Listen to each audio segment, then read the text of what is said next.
Di ba? Ang ganda ng nangyari, ang ganda ng turning point. And Jesus told them again to cast the net. Di ba? Parang sabi natin ganun, deja vu. At ano nangyari ulit? Oh, miraculous catch of fish again.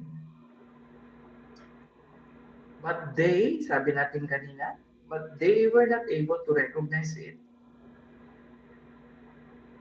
But kung pinipilit ulitin yung they were not able to recognize it. Again. Kasi tayo rin yun, ganun. Kung ganun din, nangyayari din sa akin yun.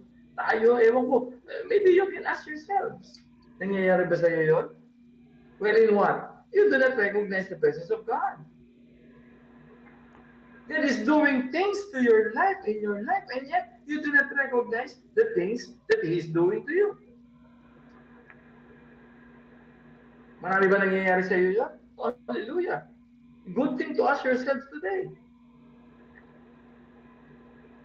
Nandiyan na si Lord, nagpapakita na, di ba? Ang dami na niyang pinapakita sa iyo, and yet you are not interested. Why are you not interested? Or why are we not interested? Because we are so interested with the many things that we do. We are not so interested with Jesus.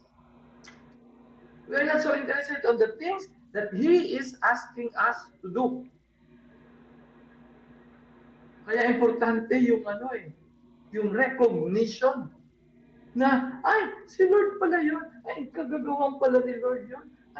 Ay, milagro pala ni Lord yun. Ay, gusto palang ayusin ni Lord yung buhay ko. Hindi ko na-recognize. So what happened in that scenario? Di ba sabi ni John the Beloved? It is the Lord. Doon na lang na-realize eh. Oy, it is the Lord. Si Lord yun. Does that also happen in your life? Alin, yung katulad ng sabi ni John the Beloved. It is the Lord.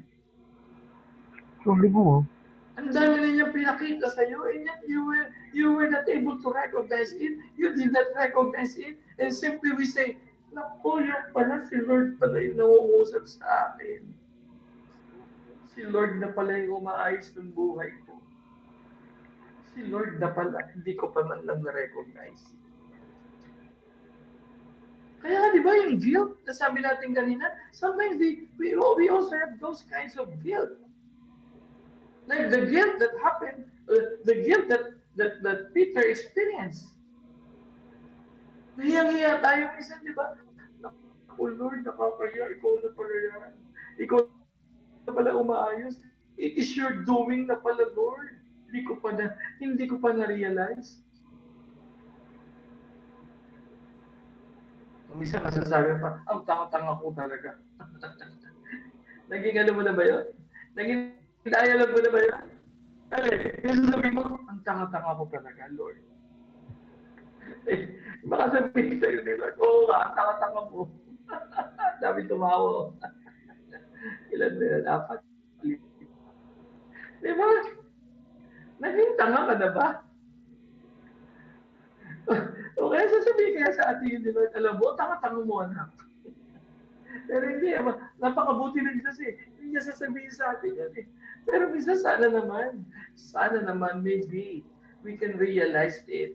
Maybe we can have that thing in our life that we realize, oo nga, ang tama-tama ko.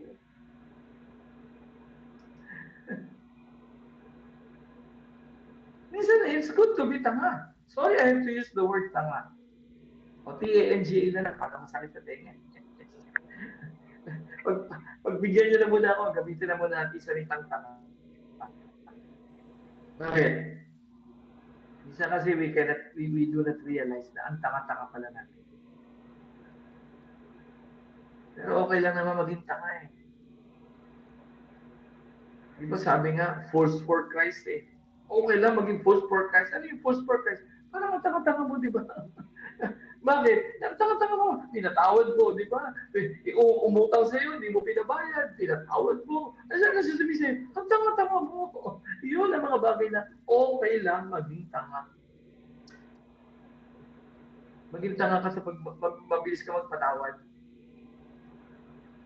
Magandang tanong to. Nasabihan ka na ba? Na ano? Alam mo, ang tanga-tanga mo, ba't mo pinautang yan? Nangyari naman sa iyo. Alam mo, ang tanga-tanga mo, ba't mo pinatawad? Diyos ko, kung ako yan, sa ginawa niya, I will not forgive him. I will not forgive her.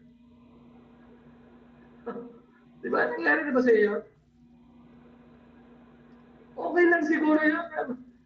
Maging tanga ka. Pero yung isang tanga, hindi maganda, yung alin? Yung paulit-ulit mo na dinidinay ang Diyos. Paulit-ulit na parang hindi ka naman, wala naman nangyayari. Parang paulit-ulit lang yung mga ginagawa mo. Parang wala namang pagbabago.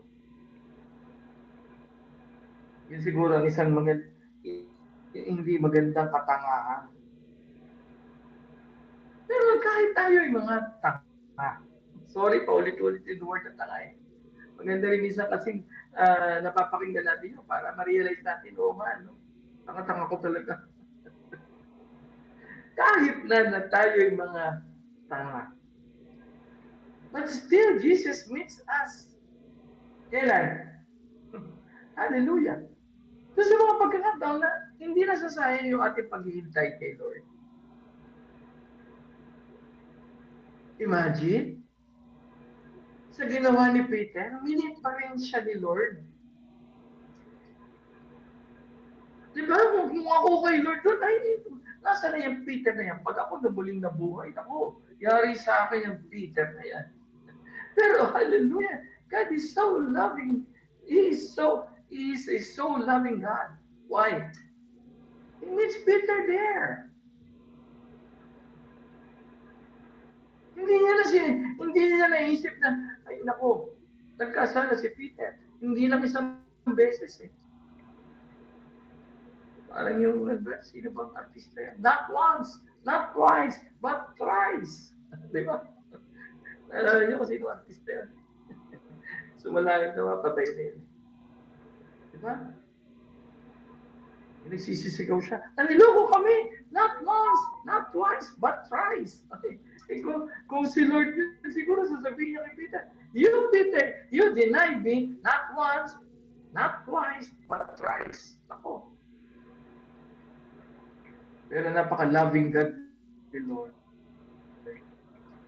Bakit loving God? Kasi, hindi niya na binilang yung mga pagkakamali ni Peter.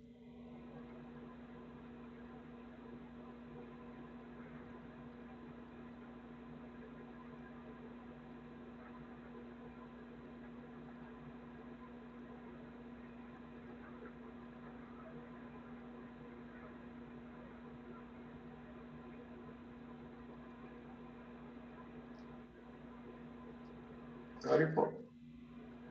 Pangatlo na to. Nakaipako niyo na ako sa puso. Nalalagay.